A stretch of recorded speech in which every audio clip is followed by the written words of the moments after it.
Otur resim ona da resme bak. Bir falan hiç. Al oldu.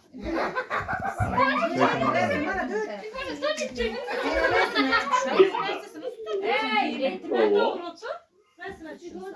Doğru bir yana kara otur.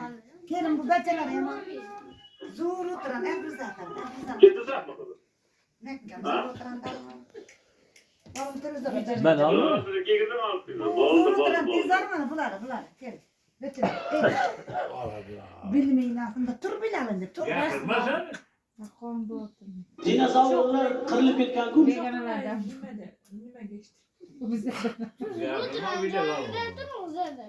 Kavun narsasin basıpsan?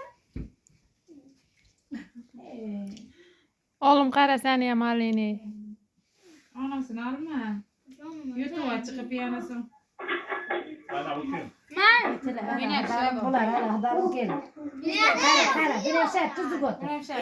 Bir otur televizyona çıkarsana. Benim şeyini bir yaşarlık bize sazı doğru gitti.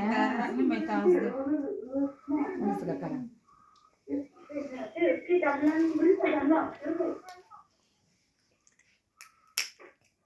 Bana böyle bu. Veren dete.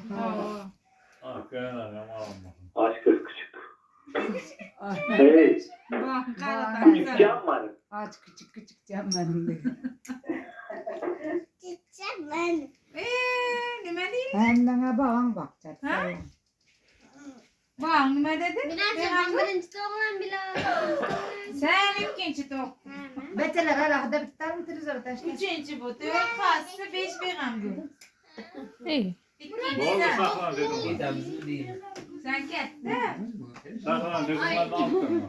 En yapın ha bir ambu. Otur kanın gazına bak televizyona taşlar. Al televizyona Ha sen gelin sen. Sen dedik diyor. Betele hemen.